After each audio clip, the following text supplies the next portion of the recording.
Hugh Hewitt, joined by United States Senator Tom Cotton. Senator Cotton, how are you today? Good morning, Hugh. I'm very well. How are you?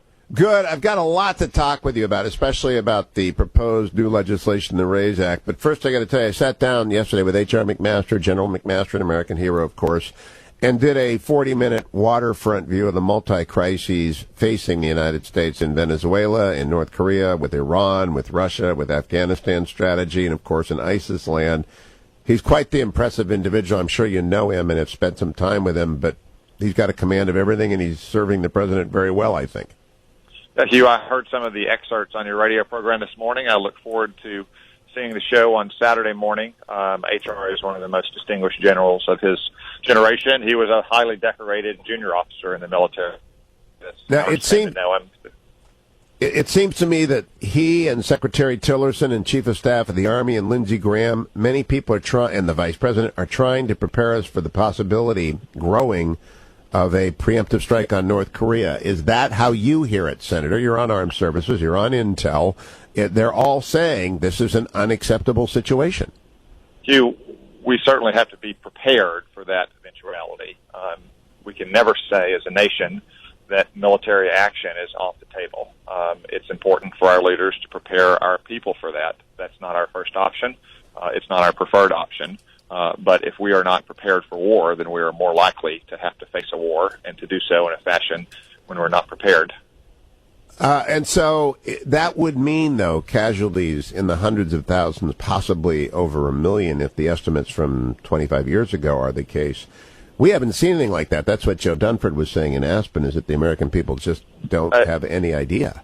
Hugh, I don't want to make a casualty projection, in part because there's so many gaps in what we know about North Korea and their conventional forces and how well maintained those forces are, how well trained and loyal the troops are. I will say, though, as General Dunford has said, it would be the kind of heavy mechanized warfare that we really have not seen in most people's lifetimes. I mean, you saw a very small flavor of it in the early days of the Gulf War, but obviously that didn't last long, and Saddam's army, though the fourth largest in the world at the time, was grossly overmatched. But it would be very different from any kind of fighting Americans have seen in Iraq and Afghanistan for the last 16 years.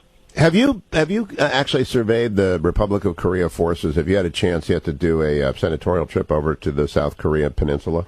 I have. I've spent several days in South Korea, actually. I had the full laydown of the order of battle from our commanders there. I've been up to the DMZ as well.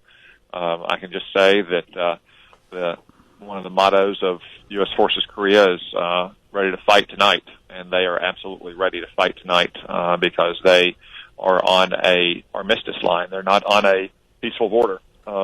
We still don't have a peace treaty between South Korea and North Korea going back over 60 years now. So our forces there are trained and ready to fight tonight if necessary. Wow. All right, now let's switch to domestic policy. You were at the White House yesterday. You announced the RAISE Act. First of all, tell us about your co-sponsors, what the bill does, and how the president sees it. Yeah, so I wrote this bill with David Perdue. The president is strongly supportive of it. He's been involved in the drafting of it. We introduced it earlier this year. He asked for some expansion of it, and we did that. The problem, Hugh, is that our immigration system doesn't work for working Americans. We accept 1 million people into this country every single year. That's like adding the population of Montana every year, or adding the population of Arkansas every 3 years. The vast majority of those immigrants, though, are unskilled and low-skilled workers. Only 1 in 15 enter this country on a green card because of their job skills. This is happening at a time when Americans with a high school degree or less have seen their wages fall consistently throughout the 40 years of my life. Those two facts are related, and it's time we did something about it. It's time that we refocused our immigration system on ultra-high-skilled individuals who are not going to compete for jobs and drive down wages for Americans who work with their hands and work on their feet, and who are going to bring their entrepreneurial spirit and their skills and their innovative capability to America to help our economy stay competitive in the world and create more jobs for all other Americans, whether their ancestors came over in the Mayflower or whether they just took the oath of citizenship last week. So you are pro-immigration, but you want immigration to be smart. And I want to talk about yesterday, Amazon hired or this week, they are hiring 40 to 50,000 people for warehouse work. Now, that is classic blue-collar work.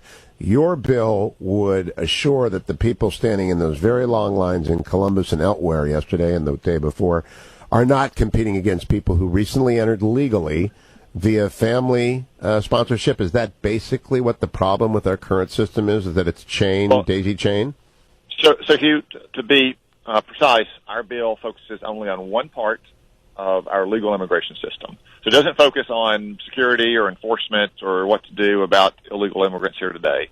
And within legal immigration, only on green cards, not on temporary guest worker programs, which can be more controversial. But for the million green cards we give out every year, we're saying we should reduce that number because of the historically high level of unskilled and low-skilled immigrants coming into this country. So working-class Americans who have seen pressure on their wages for decades will have a decent shot at a good wage and rising standards of living. We also want to say we're going to become more competitive in the world, and we're going to attract more people who can apply their scientific or engineering or computer backgrounds, who are going to invest money and manage that investment to create more jobs for those very same Americans. Again, that's whether your family has been here for generations or whether you just took the oath of citizenship. Because, of course, the people who are hurt most economically by continued waves of mass migration are recent immigrants because they're competing for the same jobs. Now, there was pushback in the White House press room yesterday by Glenn Thrush and Jim Acosta and some of my friends who sit there daily that this isn't supported by data. How much research did you and Senators Perdue put into this to make sure it's data-driven? Well, Hugh, we spent a long time studying this problem. There's academic studies from people like George Borjas, a Harvard professor. But Hugh, you don't have to be a Harvard professor to know that the law of supply and demand applies to labor just like it applies to any other market. You know, people in Arkansas who grow rice or cut trees or pump oil know if you get more of those products, the price for their product goes down. It's the same way when it comes to blue-collar labor. If you're bringing in almost 1 million people a year who are going to be unskilled and low-skilled workers, of course that's going to depress the wages for blue-collar jobs. I mean, that's just simple common sense.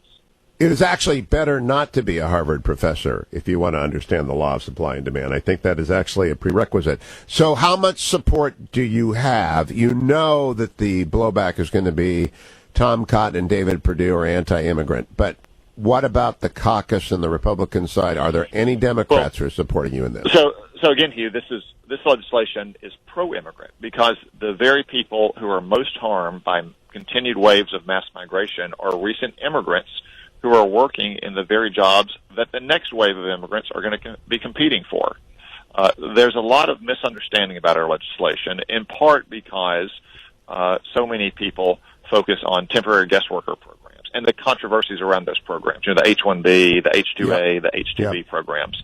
Our legislation does not impact those at all, except for this fact: if you're, an executive at Amazon or an executive at Apple or Google or Facebook, wouldn't you rather have a high-skilled computer programmer or data scientist come to America and become a citizen and stay here for a lifetime than come here on a 3-year visa and have to worry about losing that person in 3 years? As I've explained the bill to colleagues in the Senate and to business leaders in Arkansas and around the country over the last few months, I have found that once they realize that fact, there's a lot more open-mindedness to it. There's some skepticism at first. Immigration is a controversial topic. We realize that.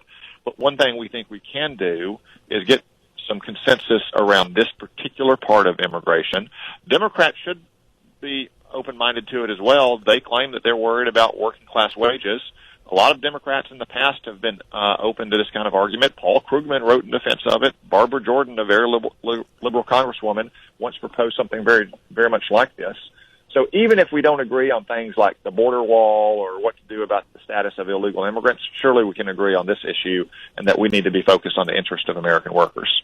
Have any of the sort of not progressive Democratic members in the Senate, like think of Joe Manchin, who's not a, quote, progressive, he's a liberal Democrat, have they said, I'll join with you, Tom and David, and make this a bipartisan bill yet?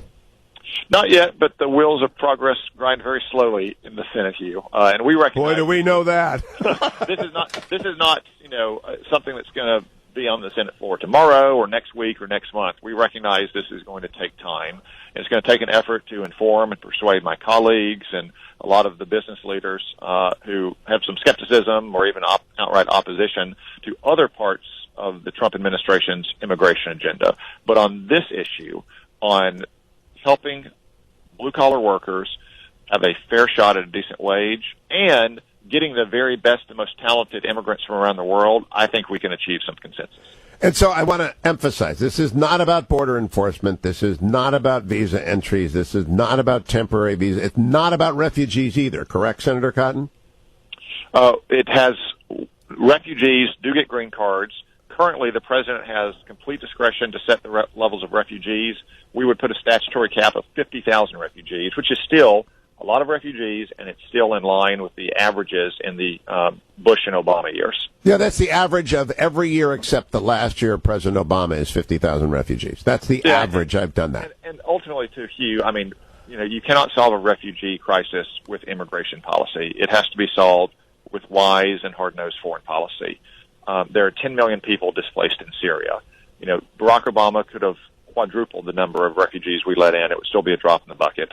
And there's no way to account for all the hardship and suffering and poverty and war in the world with immigration policy. It has to be done through smarter foreign policy. Senator Tom Cotton, good luck with the RAISE Act. Talk to you again soon about the multi-crises that we face in the world. Thank you for joining me this morning. And America, thank you for listening very closely. It's time